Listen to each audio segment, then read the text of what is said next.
Welcome to everybody in our big Waldorf family. We are, meanwhile, Waldorf World family. I'm really happy to announce Gilad Goldschmidt with his lecture today. This is coming from Israel. As far as I know, Israel is the country in the world with the most Waldorf schools in relation to the population. So it's a very prominent Waldorf country. And this is also part of the work of Gilad. He has been the co-founder of the first anthroposophical kibbutz in Israel, the kibbutz Haduf. And he's also the founder and chairman of the Association for Waldorf Education in Israel. And he is also counseling the Ministry of Education in Israel in regard to alternative schools. So as far as I know, you know everything about Waldorf in Israel. And I had the joy and the pleasure to visit Gilad, I think it's now 4 years ago, and we traveled around Israel, and I was very much impressed how wonderful Waldorf fits into the culture in Israel and how it's part of the cultural life. I was very much impressed. And yes, I'm really looking forward to your lecture today. And the topic will be, what should Waldorf education look like today? So the stage is yours. I'm happy to have you here, Gilad. Okay, thank you very much, Jost.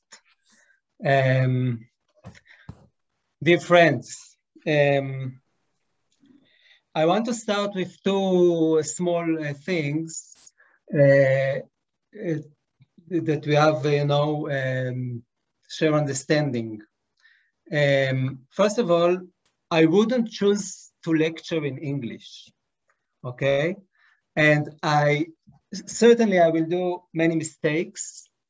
So just, take it with your heart, with acceptance and forgiveness, and everything will be all right. That's the first thing. The second is that all what I say is what I say. So it's not the ultimate truth, and it's not what Steiner said, and it's not what Waldorf education say, and it's not what anthroposophy say. It's only my understanding of the situation of the Waldorf school and the Waldorf movement today. So if that is clear, we can start.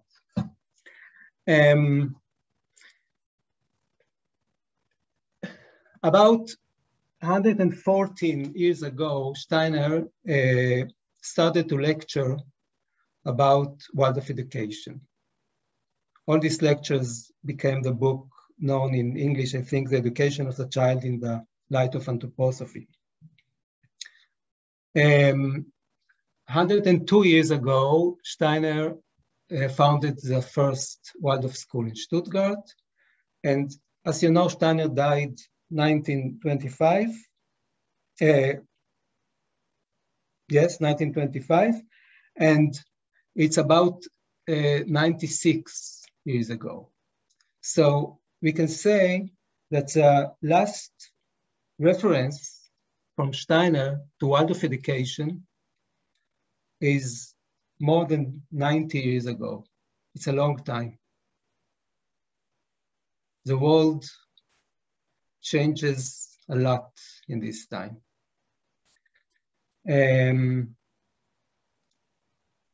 We have now Waldorf education all over the world. Yes, in many countries, it's maybe the biggest alternative education in the world, I think, today. And we have all the reason to be proud about Waldorf education. We have a very beautiful tradition. We have a very beautiful way of doing. We have a very profound philosophic background, spiritual philosophic background, anthroposophy, and so on. We know what to do. We know how to do it. Some of us maybe know why we do it. So we have many, many reasons to be very proud about the Waldorf education, 100 years after the founding of the first Waldorf school. But I think we have many, many reasons also to be worried. And I think there are exactly the same reasons. You see what I mean? So because we have a very profound and long tradition, and because we have very spiritual and profound background, philosophical background, and because we know what to do, and because we know exactly what is Waldorf education, we have many, many reasons to be worried. And I try to explain it. There is a very delicate balance between form and life forces, between tradition and know what to do. Yes, between new impulse and we do it like this way. We ought to do it this way. That is Waldorf education.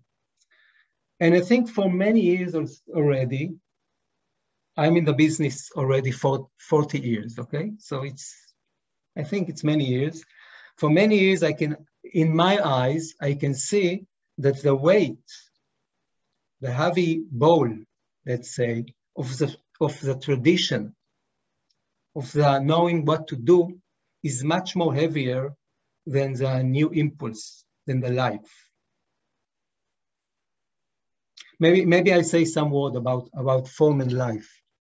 When I say life forces, I mean the fountain of the impulse. There is a flow of impulses that are coming from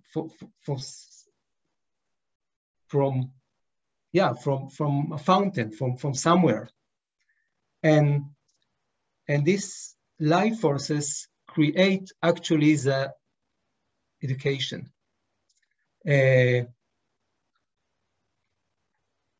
It's in my eyes, it's the intention directed towards the child itself.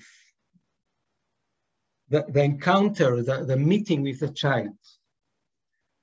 We meet a child, and from this meeting, from this encounter, we do something.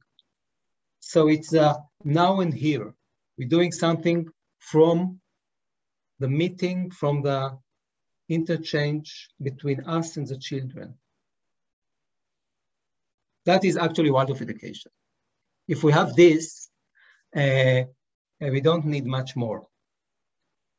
If we can really meet the children and do what we are doing from the children's heart. That's life. Form is the external forms that are coming from these life forces. So we have this balance, and I don't think we are balanced today from what I see in Israel and in the world. I think Steiner himself was aware of this relationship between form and life, and he did some very interesting things to strengthen the creative impulse in the Waldorf education. I give some examples. For instance, Steiner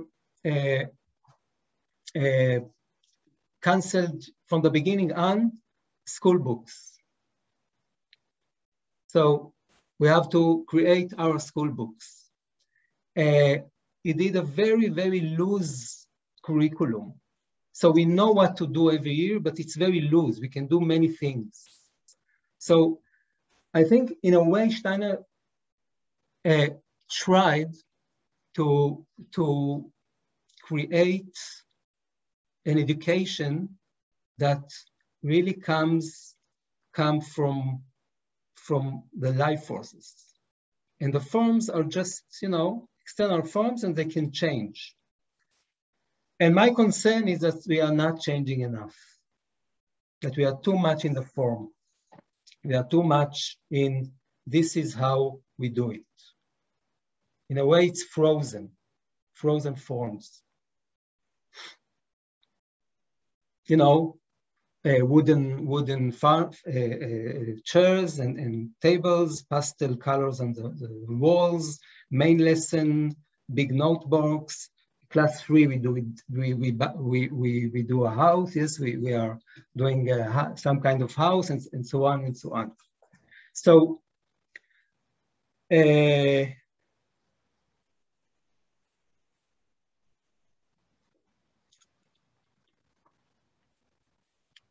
I think we have to understand that in our time, 100 years is a great change.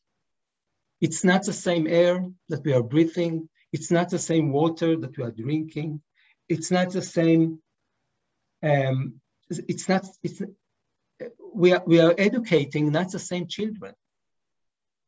The parents are changing all the time. I'm working with parents already 40 years. It's not the same parents. And it's not the same teachers. Many things that we used to do, young teacher can't do anymore. So it's not the same world, it's not the same earth, it's not the same air. We have the technology all around us. It's not the same people, it's not the same teacher, it's not the same children, it's not the same parents. So there are here many challenges. I can say some questions that for me are, you know, in a way life questions. How do we give answer to the deep needs of today children, today parents, today teachers? Do we really have time appropriate pedagogic? Do we really touch the nerve of the time, the pulse of the time?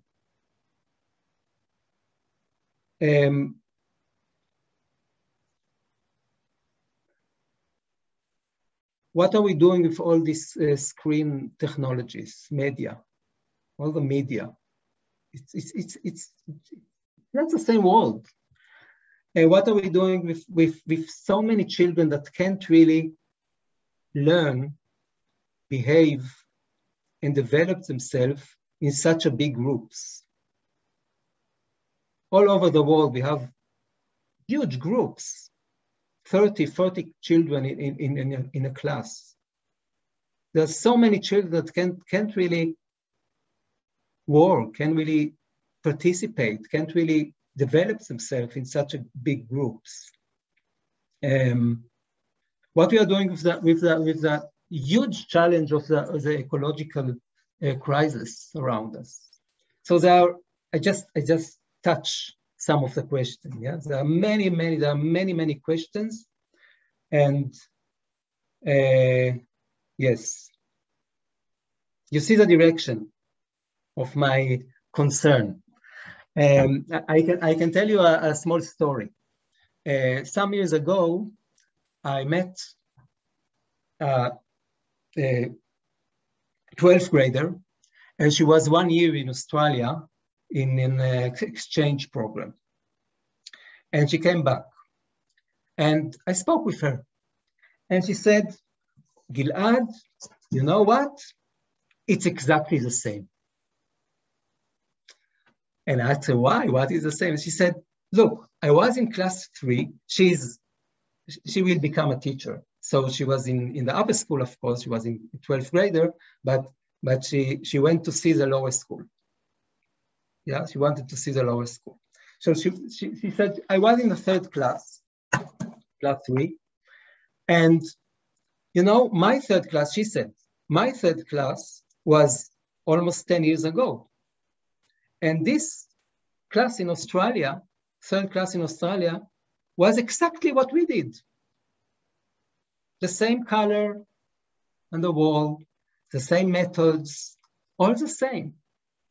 I just felt like I got back 10 years ago. And you can say, wow, amazing, Waldorf school all over the world, it's the same, it's amazing. But this student said to me after a long conversation, she said, you know, Gilad, it doesn't make sense that everything is the same. Australia is so different from Israel. So Australia, Israel, I don't have to say how different they are, yes? And 10 years ago, and it's exactly the same. So in a way, you have to ask yourself, how did the world of education change itself with the time, with the country, with the culture? Yeah. Interesting question, no? I can describe it from another angle. I ask myself, because I work, you see in the end of the lecture, you see that I do much work with just normal state school. And when I come to a state school, I ask myself always, is it possible to do a Waldorf school without any external symbols, external form? So just imagine, okay, you have a Waldorf school, or not Waldorf school, I don't know, but you try to make a Waldorf school, do a Waldorf school, and it's a school building square, white walls, without painting, okay? No wooden desks and chairs, no block lesson, no block, okay, no art, nothing, no morning verse. Can you do Waldorf education without all those external forms? Is it still Waldorf education? What makes Waldorf education to Waldorf education? What is the internal flow, the impulse that make Waldorf education to Waldorf education? How? Okay, I think it's clear.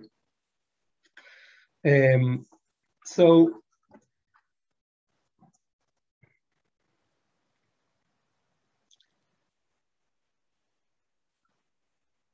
I just want to say another thing from my experience.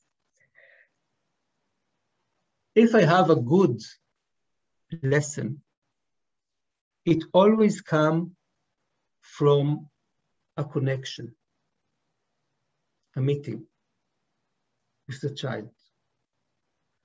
And in a way, I'm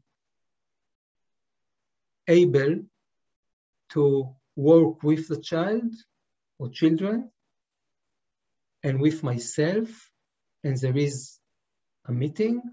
And from this meeting, in a way, I know what to do. But I have to have this meeting. And it's always this question of form and impulse and life. So how do we do it? That's my question. How do we do it? And I have three. I won't give answers, but I want to give three dimensions of where the answers are. Okay, three directions where I think the solutions are, where we have to work. Let's say it this way. Where do we have to work?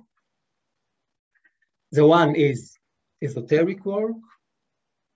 The second is research of daily practice. And the third I call Waldorf for every child. And I try to explain. So first of all, esoteric work. Like I said before, the key to a truly meeting with the child or a group of children, which is actually education, is life in the moment, is to be here and now and to live with myself and with the children that I educate. And actually it's an ability to hear myself, to hear the children, and to understand what they need, what I need, what they need. So it's a bit hearing capacity. And hearing capacity, in my eyes, it's meditation. You know, Steiner, in the book, Wir langt man? How do you say it in English? How to gain knowledge from higher worlds. Yes, yes. Steiner says, spiritual life, meditation is spiritual life within the thoughts which spread out to become life inside the spiritual entity.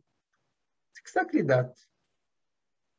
See, again, spiritual life within the thought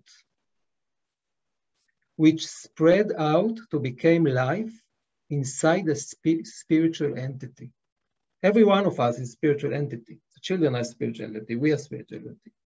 So I won't give now a detailed description of the meditative research and path in the anthroposophy, but I think meditative life, meditation is crucial, profound for every educator.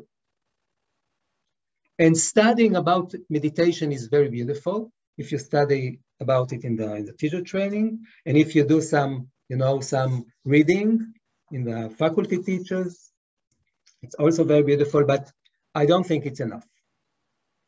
I don't think it's enough. If we really want to live in the time, the pulse of the time, I think we have to search for a method, and above all, cooperation between the teacher and I explain. I live already, I don't know how many years with the question, how can we cultivate, nourish meditation work in the school, in schools? I worked for years in teacher training with young people about this issue, with teacher faculties. And what I understood is that we must establish groups, support groups. Otherwise it won't go. I can say just in other spiritual paths, spiritual group work is very common. And in our spiritual path, anthroposophy, it's not so common. It's not so easy. And I won't go into it, why, it's too long, it will take too much time. But we live in a time where everybody is very, very lonely. We are lonely people. That's a modern time. Every one of us. And many, many young people that I work with want to meditate. They know that meditation is very, very important for them. They know that it's the key for a real, teaching quality. but they can't meditate. It's too difficult. I don't know if you have this experience in yourself or with young people. And the only solution that I see in my eyes, and I practice also, is that we make groups during the faculty meeting of teachers that want to support each other in this meditation life, in this meditation effort. I can say that in my experience, it's a wonderful, wonderful experience. It's bringing life to the school. It strengthens the teachers. And we are trying to do it whenever we can. And I for instance, now I'm working in this month, I'm working with 3 schools about this issue. And we are doing meditation together. We speak about our experiences. We strengthen each other. We see the difficulties and so on. So the first dimension, I think, to really live in the time, to really sense the time spirit, the children, the parents, the teacher, is esoteric work, meditation. And supporting group. That's the first. Okay? Okay. Second, I call it research or inquiry of the practice that we are usually doing.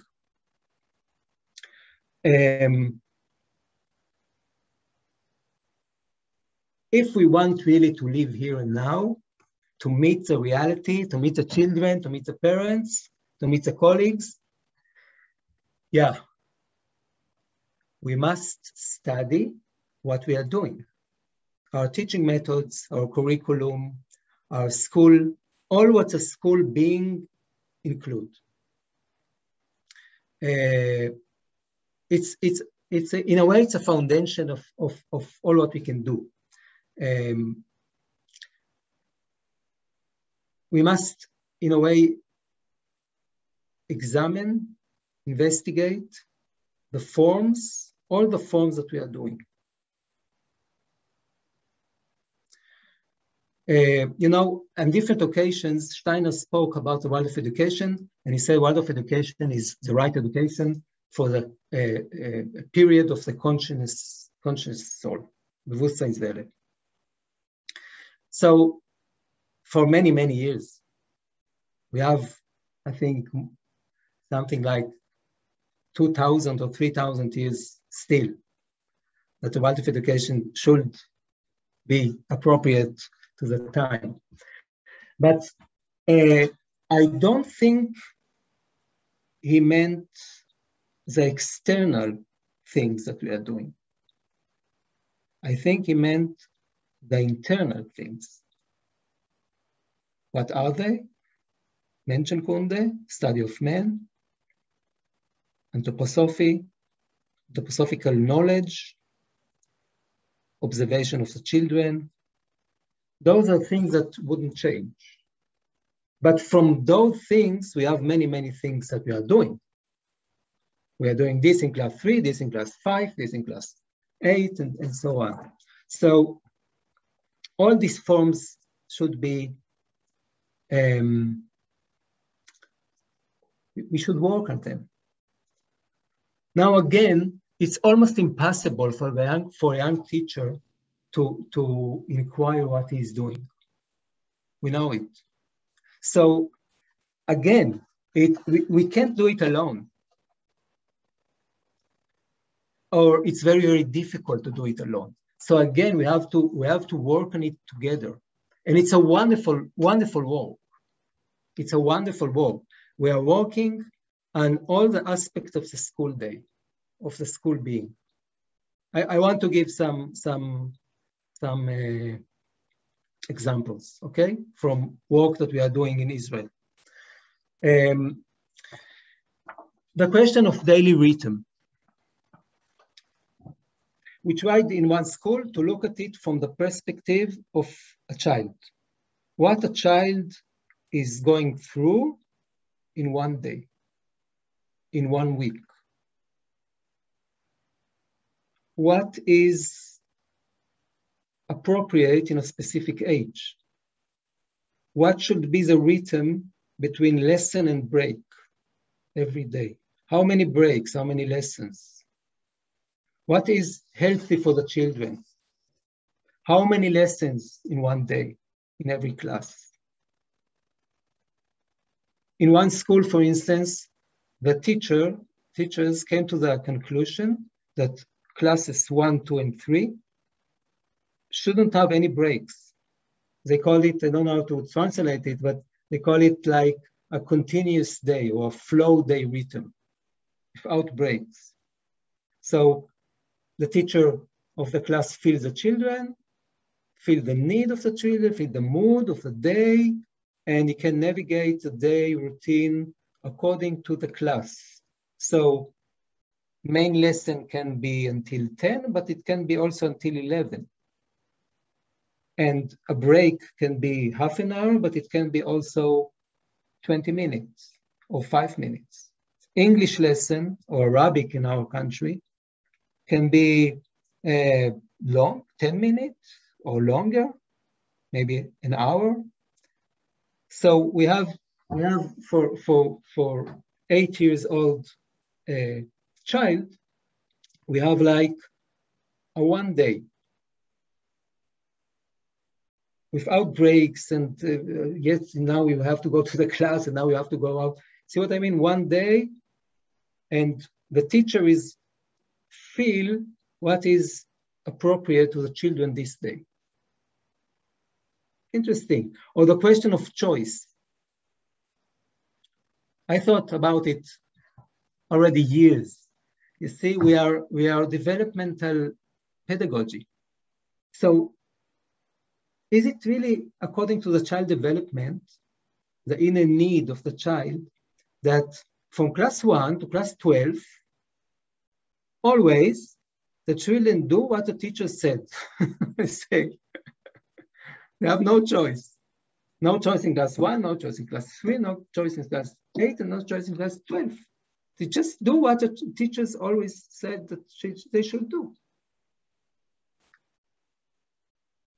What is exactly developmental here? What is development here?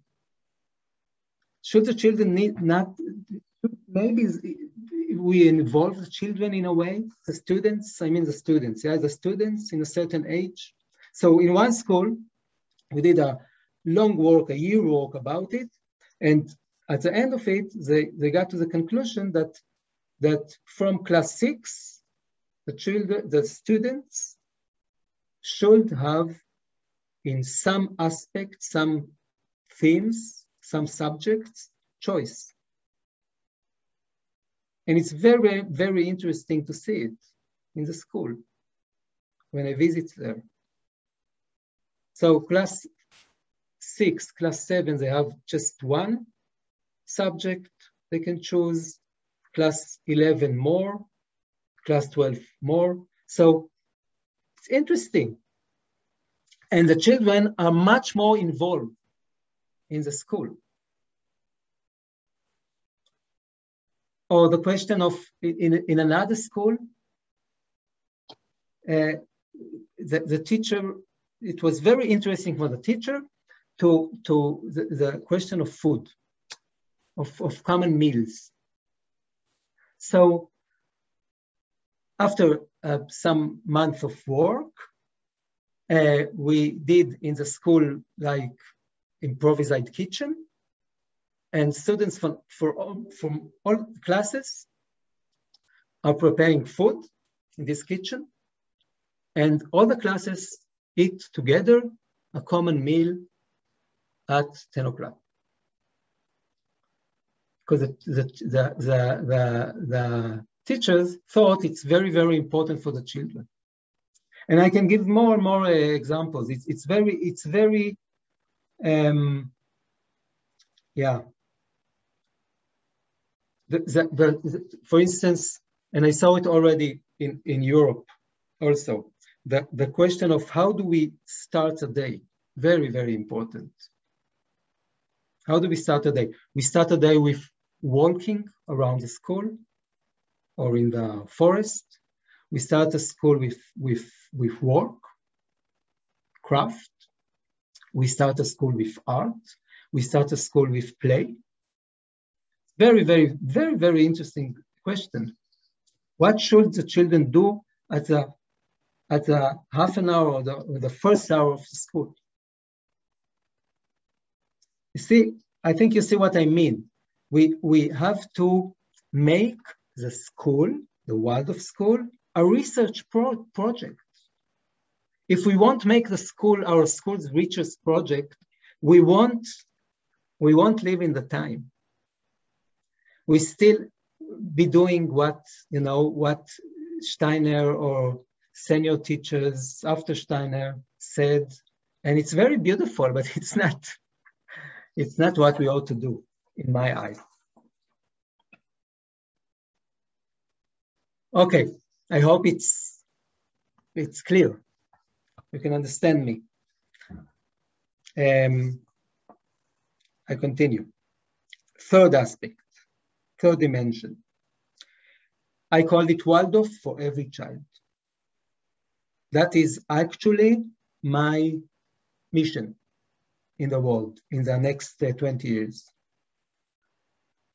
I'm convinced that we won't be able to fulfill our mission if we remain in our very, very narrow boundaries. Almost all over the world, the Waldorf school, the Waldorf students and the Waldorf parents are coming from wealthy, educated communities. So it's very beautiful, but it's not, I don't think it was the meaning of the project. I'm convinced that the meaning of our project is that the Waldorf impulse, the Waldorf quality will come to every child in the world, every child in the world. Every child in the world should have our Waldorf qualities. And we have to approach it. We have to change, in a way, our education so that it can come, it really can come to every child. We have, you see, Waldorf education is very, very beautiful education. I'm convinced we have a wonderful, wonderful world. We created a wonderful world, but it's not culture changer. It's not culture changer. It's very, very small, unique, beautiful, small. And now the great question, how do we do it? How do we do it? And the Waldorf traditional school can do it. And we need the Waldorf traditional schools. We need the Waldorf school. Steiner called it Musterschule. Musterschule is, in English, maybe you can say sample school. Okay, I don't know if it's a good translation of Musterschule. Someone from Germany should say. Yes, so yes, we have to keep it. We have to keep the Waldorf school. The Waldorf school are wonderful. We should keep them, nourish them, develop them, like I said. But with the traditional Musterschule sample schools, we won't get to every child in the world. So my understanding is that we have to invent another stream of education. Separate stream of education, like Waldorf inspired, let's say. And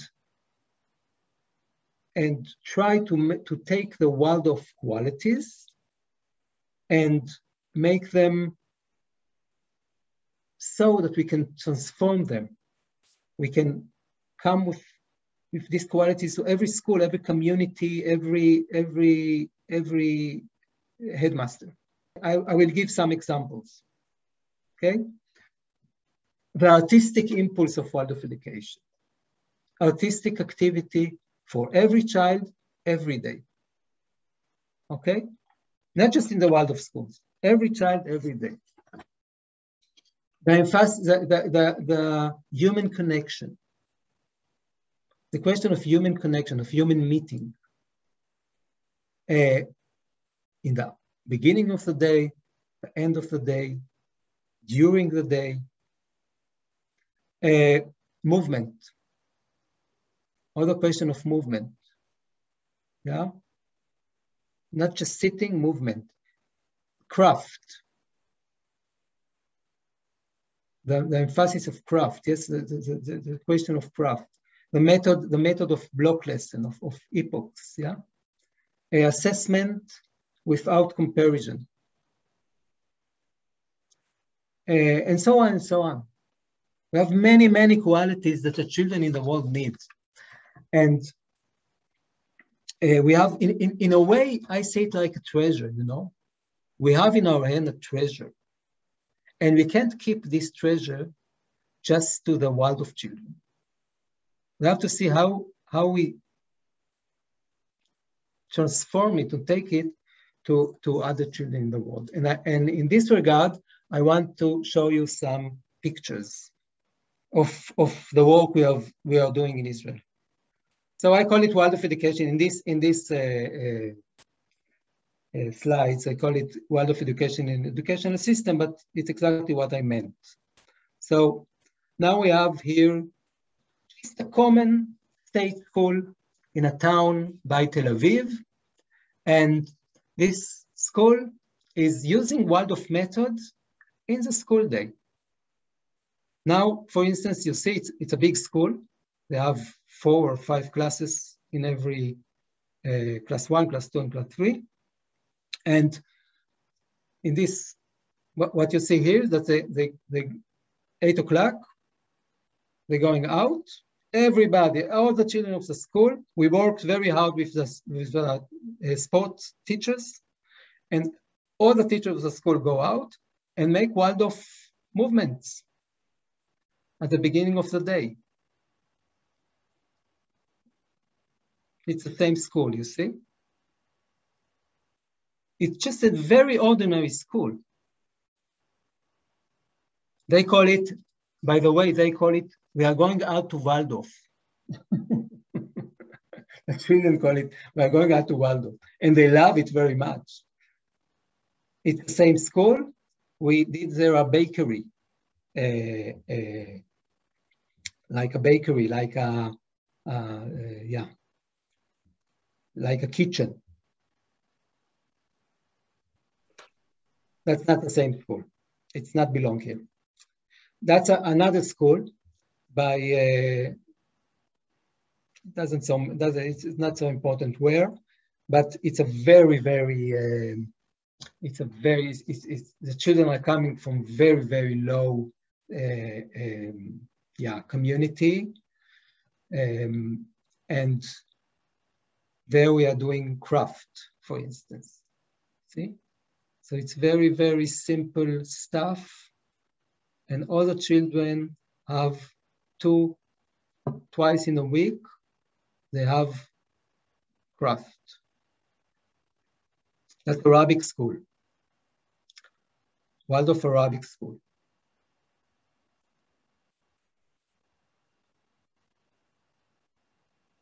Now there is in Israel a very, very interesting awakening to the Waldorf impulse in the religious society. And here you see a religious school.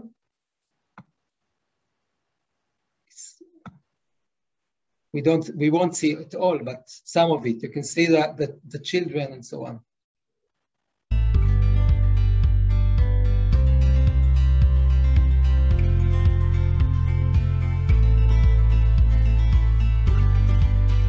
בבית החינוך אנחנו רוצים לשמור על הילדים ילדים. כל מה שהילד פוגש פה בכיתות השונות שאליהם הוא מגיע, קשור לאיכויות שיש בכל שלב שבו הוא נמצא. ואז קורה משהו מדהים. בני ישראל עומדים ביבשה, הים נבקע לשניים, והמים להם חומה ממי. אנחנו רואים ילד כיצור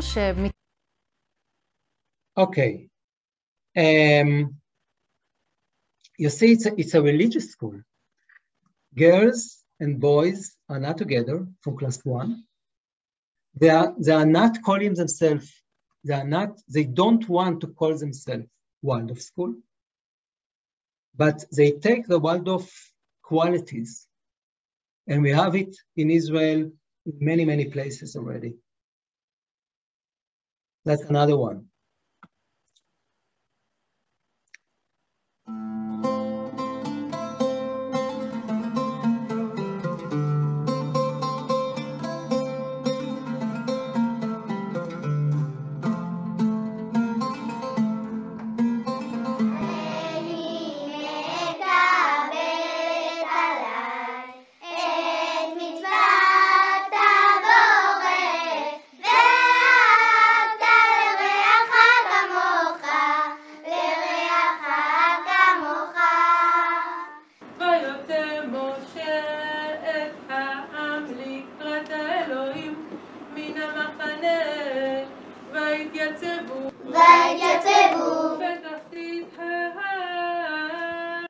So as you can see, it's not a Waldorf education, but these schools took Waldorf, many Waldorf qualities to the daily doing.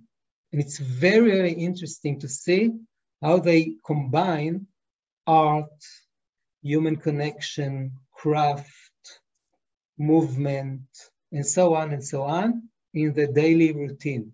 It's very, very interesting. Here we have Waldorf doing, Waldorf qualities, Waldorf inspired by refugees, children. We have in Tel Aviv many refugees from Sudan and Eritrea and so on.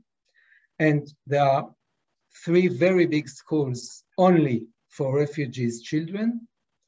And there we are doing much work with Waldorf. And I think the picture speak for themselves. So I just show it.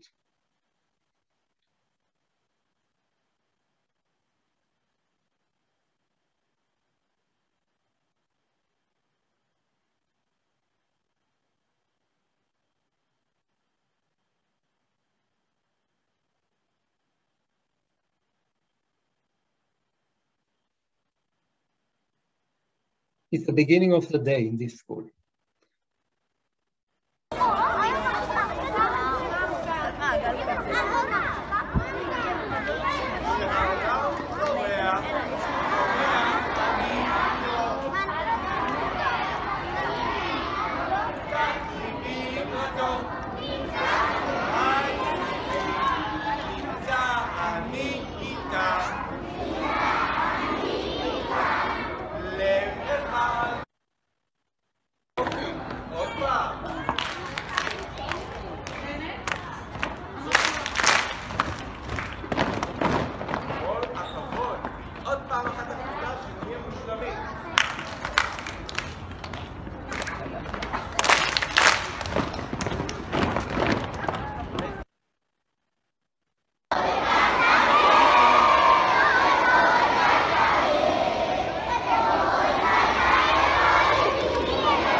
Another school. But I think it's enough. I think it's you understood what I want to say.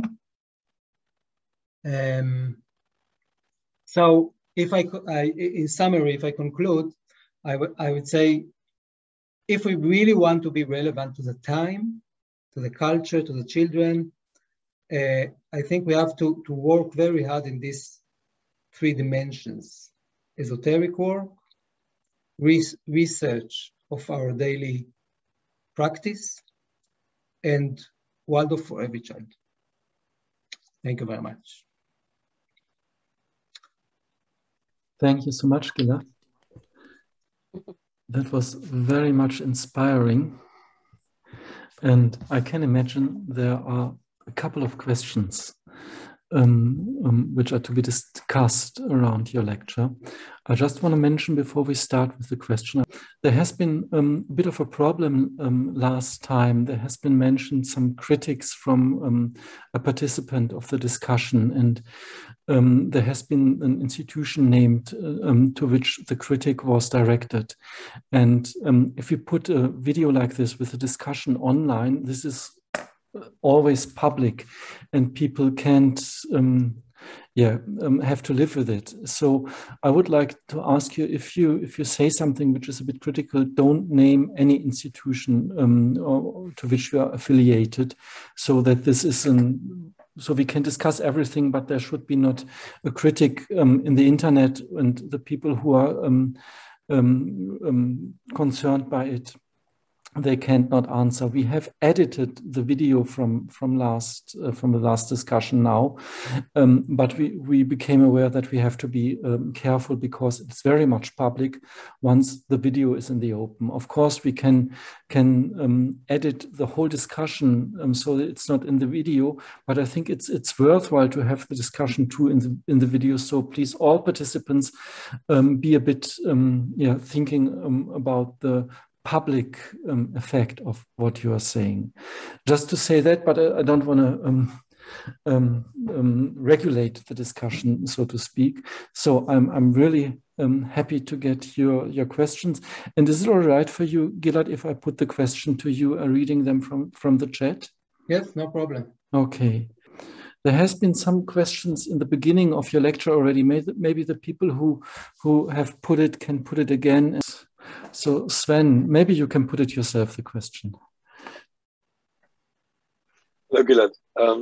I was wondering if you could say something about the training process for the teachers who use Waldorf methods in non-Waldorf schools. Do you arrange courses that they come to, or do you go to them and offer things? We go, first of all, it comes from sometimes from the school itself, sometimes from the municipality.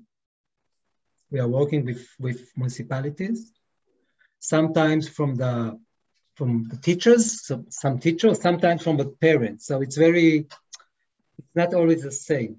And usually we are working in the school with the faculty in the faculty meetings.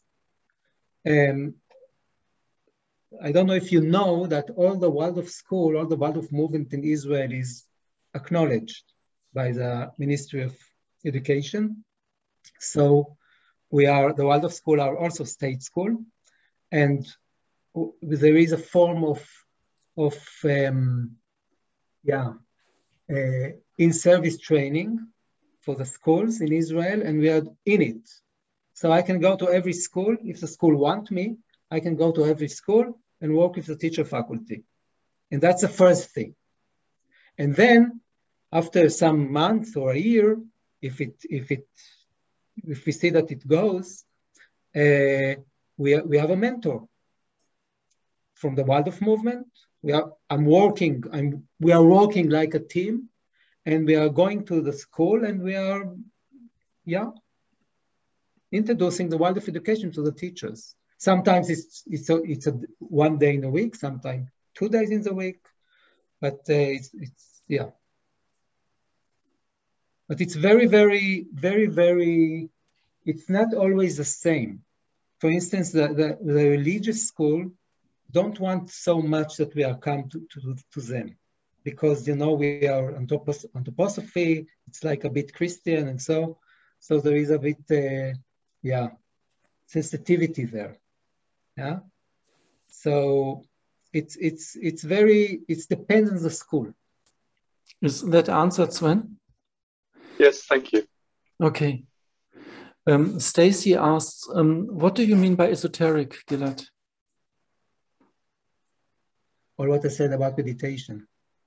I meant esoteric. I mean, you know, you can't, okay.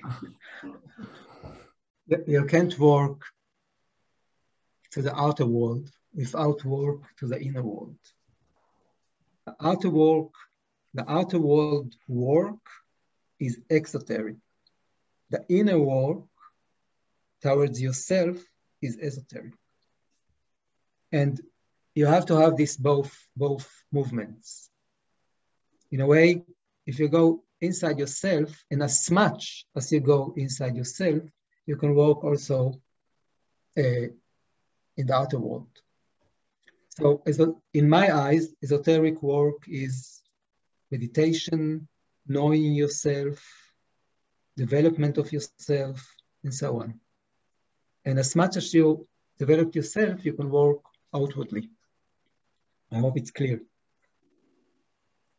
Thank you. Yes, thank you. Thank you. So there's a quite a long question by Ella. Maybe you can put it yourself. Hello, thank you for a very inspiring and touching talk. I've just put in the chat, I was just wondering if this may be more of a rhetorical question, but it is coming directly from my experiences in Waldorf education. So my question is, in today's world, at what point does Waldorf education stop being Waldorf education if the needs of the children in today's world are not met in schools, as the focus in a lot of schools all over the world is still based on tradition, forms, and what was, rather than the life former, like the life forces, as you said. I've encountered a lot of dogma surrounding this, especially in terms of creating diverse and inclusive communities in Steiner Waldorf schools. So how do you then create schools where the life forces and pedagogy stays true to Steiner Waldorf education, but the consciousness and life forces of the schools are inclusive and diverse and welcoming to all? And then how do you overcome resistance to moving away from what is deemed as a traditional Waldorf school?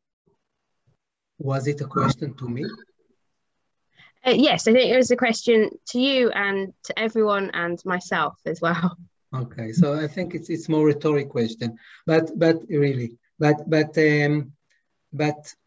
I do think we have to have some, mercy or forgiveness or patience to our Waldorf movement. Okay, we created a wonderful movement. We really can be proud.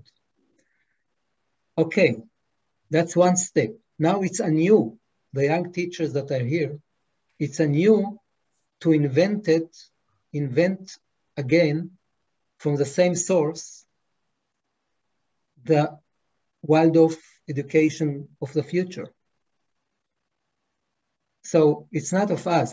In a way, I brought Waldorf education to Israel with many friends, and we created Waldorf schools. Okay, but the mission is now to create the Waldorf school that is really on the pulse of the time, and it's anew. You have to do it. All the young people that are listening now, you have to do it, and you know how to do it. You don't know that you know, but you know. You really know. You know, it's like in the life of everybody of us, we are always on the right spot. We are always on the right spot. So if someone took you and put you in a school or in teacher training, in a Waldorf education, so someone there think you can do it. So you have to believe yourself, and you have to know that you can do it, and then do it. Actually, it's very simple.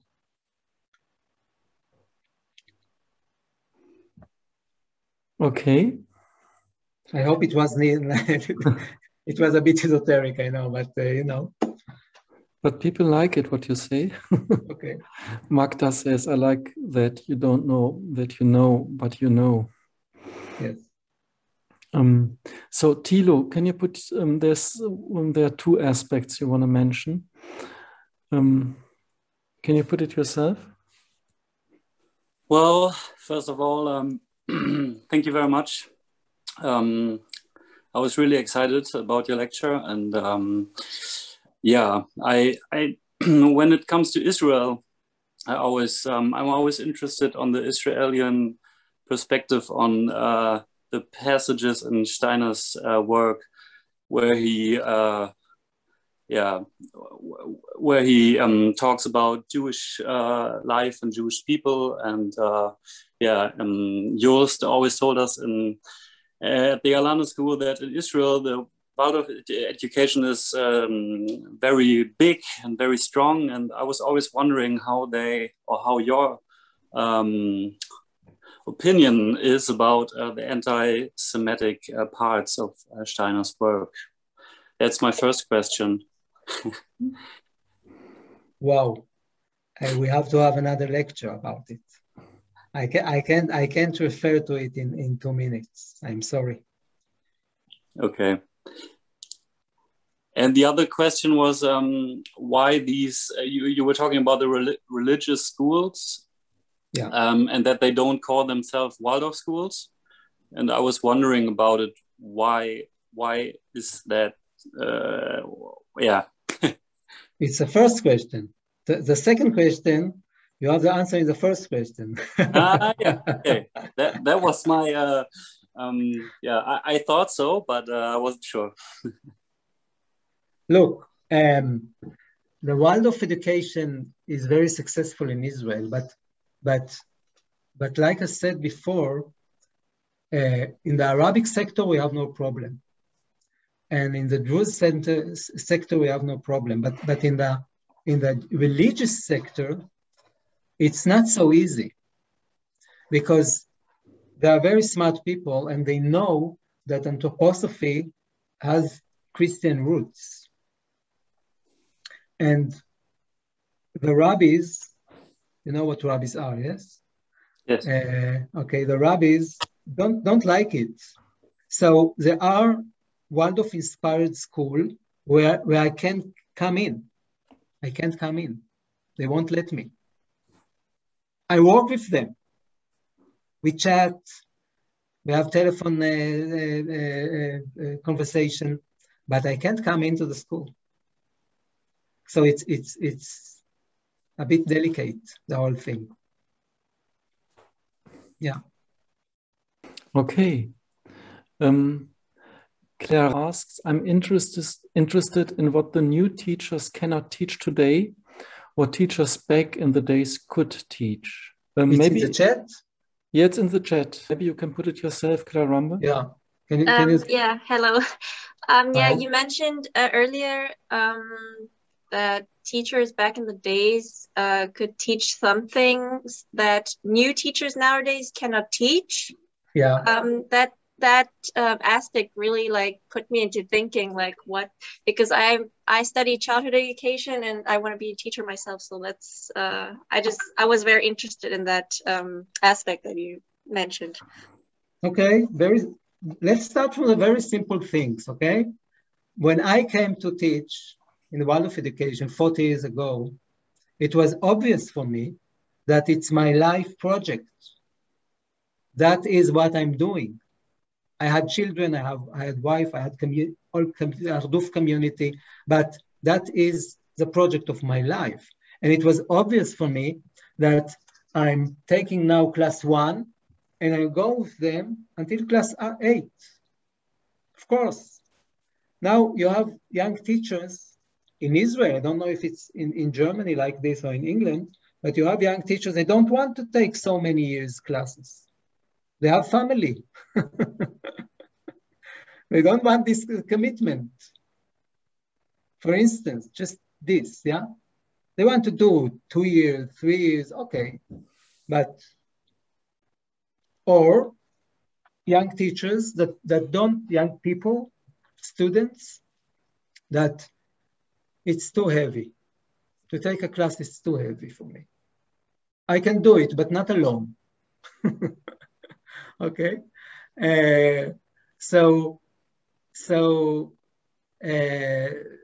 you know, so we have, for instance, we have in some schools, we are working together, 2 teachers in one class, 2 class teachers, how do you, class holders, how do you call it? Yeah, in one class, because one teacher don't want to do it alone. I don't criticize this. I think it's just the mentality of many young people, and so on and so on. I can go on. There's many things that the young people are not the same like the old people. That's it. It's actually it's very simple. And the young people will do the Waldorf school, like I said before. So we have to create a movement where the young people have place. They can bring themselves. I hope it's clear what I mean. Yes, thank you very much. Thank you very much. I have a question myself, Gilad. Maybe you can explain a bit or speak a bit about how does Waldorf work within Arabic or Arab or Muslim communities? Because I think worldwide we see this is not the place where there are so many Waldorf schools. And are there certain challenges? Are there difficulties, or are there opportunities and chances? We don't know. Is it working very well, or how is it going on in Israel? Because I think there are Waldorf schools in Muslim communities, and it could be an example maybe for other countries. It's also a very big area. Now there is only one real Waldorf school in Arabic sector, Arabic language, in Shfar'am. It's a small Arabic town in the north, in the Galilee. And many other kindergarten or small beginnings of kindergarten or Waldorf schools. Now, there are many challenges in the Arabic communities. First of all, it's complicated because when you say Arabic, you know, for you, maybe it's exactly the same. But in the Galilee, for instance, we have Muslims, we have Christian Arabic, many. We have Druze, we have Bedouins, and they are not the same. So you have this problematic of many small communities. You have the problematic of the challenge maybe of men and women. Very strong, you know. It's a very men culture. The women are, you know, in a way suppressed. The problems or the challenges are more culture challenges. When it comes to the pedagogic, it's no problem. But to establish a school that it will be free and that all the parents will pay and so on, it's very complicated. So it's more cultural problems or challenges. But it's also, it's a huge subject. Yeah, you need, I think, a totally different curriculum, for example. I don't know how this is developed meanwhile and stuff like that. It's not a total different curriculum, but in some aspects it should be different, yes. It's also in Hebrew like this, in the Jewish schools. Yeah. Okay, so Veronica, can you, you have put one sentence in a question. Can you please explain what you mean and what your question is? Yeah, hi. Shalom, Gilad. Shalom. How can you imbue some life forces in establishment or school that they call themselves Waldorf, or any school that it's very much settled, you would say, yeah, that has a lot of form and I would say an inner gesture of this is what we do and this is what we have been doing and this is what you should do. So how can you imbue life on a new perspective in a very structured system, because it has become a system already? It's in a way, it's a political question, yes. So you can do what you can do, you know what I mean? If the teacher don't want it or the school doesn't want it, you can do anything. But I think you have to speak about it, and you have to raise the questions, and to show examples of what we can do. That's what I'm trying to do here also. Yes. But after all, you know, what a school want to do, what a teacher want to do, that's what will be. Okay, thank you. Then there is a question by Agnes concerning the upper school experience in Israel. Are there new initiatives as well? Does it affect the state schools also? So high school, upper school experience in Israel. All what I said is, I think, in my eyes, also for the high school. It's not only for the lower school. The high school, in a way, has to be much more living, in a living process and impulses, because, you know, it's poverty. It's the action time. Yes, all these questions of choice, of responsibility of the students, of sharing together, taking the school together. It's not only in the upper school, in my eyes, it's not only the teacher's school. Students are sharing the responsibility of the school. Should. Like I said before, it's not right that from class 1 to class 12 we have the same structure. It just that doesn't make any sense. In the festivals of the school, in the daily routine of the school, in the decisions of the schools, the children must be involved. In my eyes, not in all decisions, not in everything, but, you know, they have to have the how to say, the feeling, it's our school. Hey, it's our school. We want to shape our school.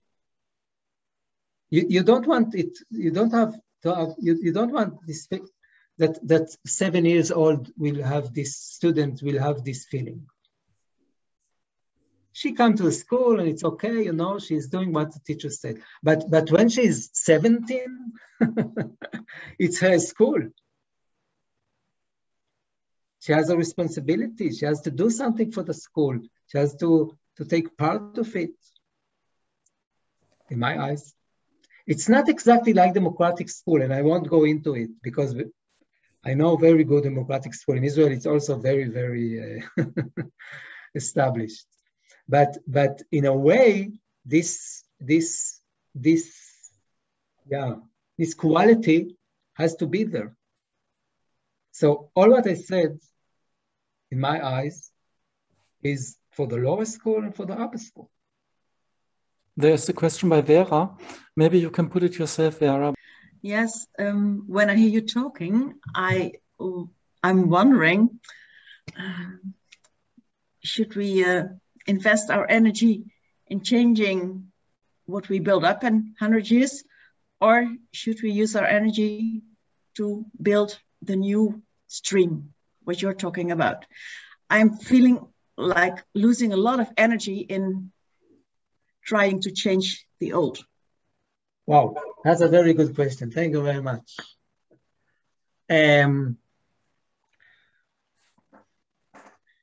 I think it's in an anthroposophical way of talking, it's a karmatic question.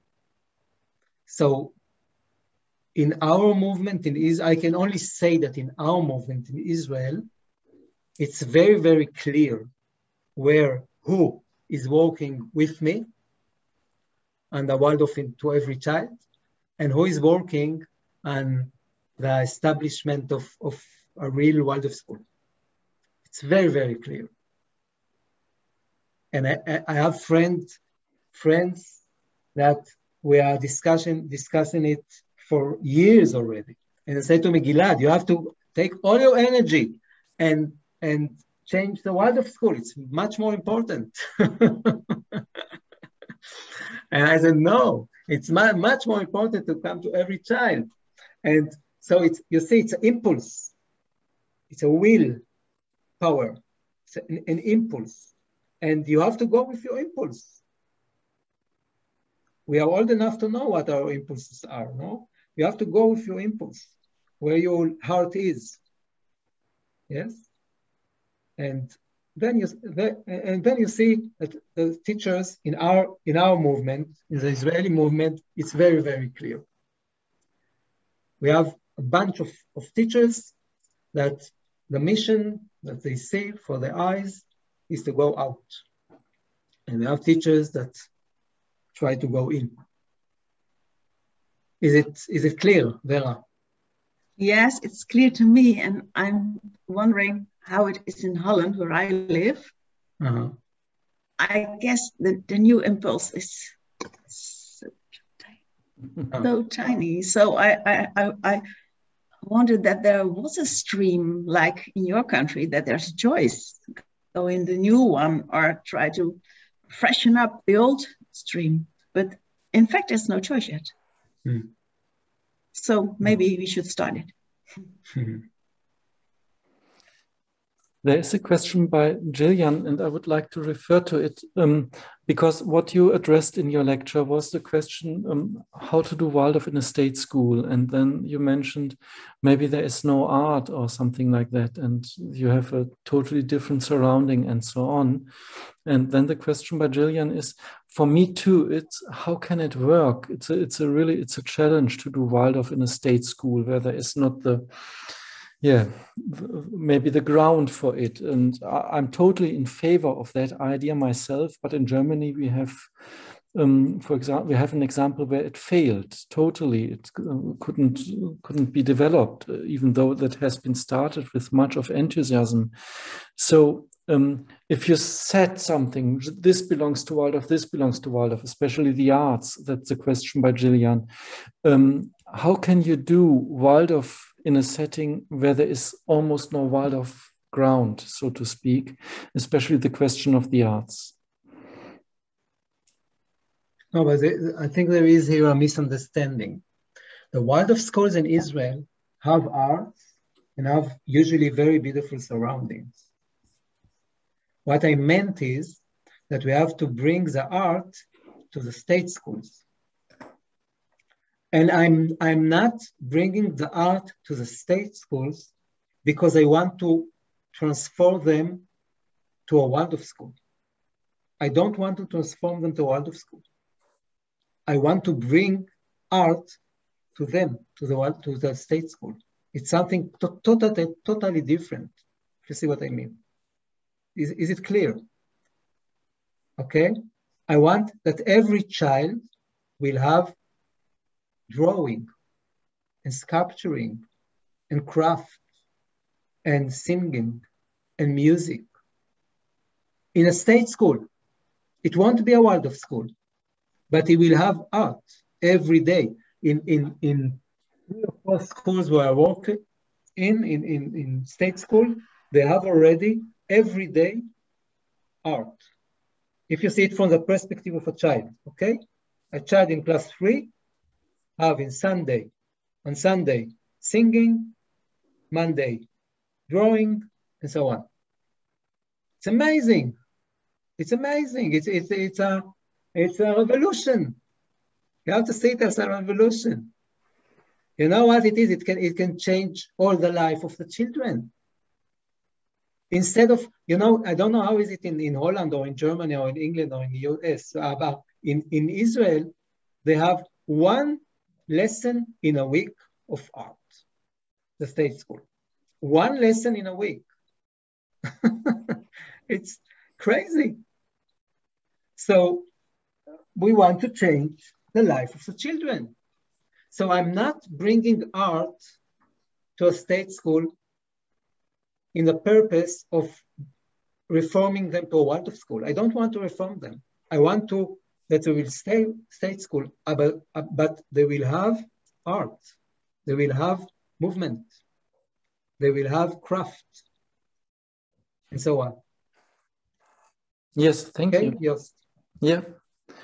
Then there's a question by Magda, and as I understand it, Magda, you're a bit critical towards what Gilad said about young teachers who are not willing to have responsibilities. Maybe you can put it yourself, the question. Good evening. For me, it's a big pleasure to attend this masterclass and listen for the mastermind people about Waldorf schools. For me, it was a bit sad when it was said that young people can't have the same responsibilities because we evolve every day and we are changing every day. And maybe young teachers can teach more about modern world to the kids and evolve with them. Because education is about revolution, to change every day, to learn more and teach more. So I had a bit of sad moment when it was said about young teachers, and I would like to have more young teachers in the school because I think it will be much cooler when young teachers will be in a class. Because I'm 23 and I was a teacher in Free Democratic School for 1 year, and it was an amazing journey for me as a person and as a teacher because I learned a lot about myself and about new types of educational systems. So I think it will be a great chance for every young person. May I ask where you're coming from? I'm from Georgia. It's a country in the States. And I was great. I'm happy to hear that. And I was a teacher in Poland for 1 year in Free Democratic School. And I have to say that I was learning a lot every day about myself and about kids. And I think I was a good teacher for kids too. Because we had crafts, you mentioned about arts and crafts, and we had this kind of classes almost every day because they were requesting that. So okay, I just want to say, Magda, that I didn't mean that every young teacher don't want to take responsibility. I meant maybe it was not so good saying, so I say it again. Okay, what I meant is that I meet many. Not all of them, many young students or teachers, coming teachers, that have a bit worried about how much responsibility they can take. And this kind of quality, I didn't meet 30 years ago. That's what I meant. Not all of them. Okay. Maybe it's my bad. I'm sorry for that. No problem. Now, I think it's a really important question, Magda. I see that with my students too. This question of being a class teacher is a certain kind of a role model we have, which has been developed many years ago. And for many people nowadays, it doesn't fit into their being in life to have having a class for 8 years, teaching all the subjects, having all the responsibility.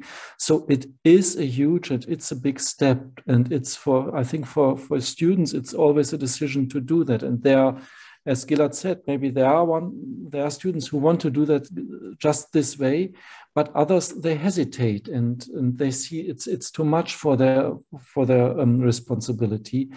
So I think this is a question which has to be addressed in a teacher training too, how to get a relation to that task of being a class teacher.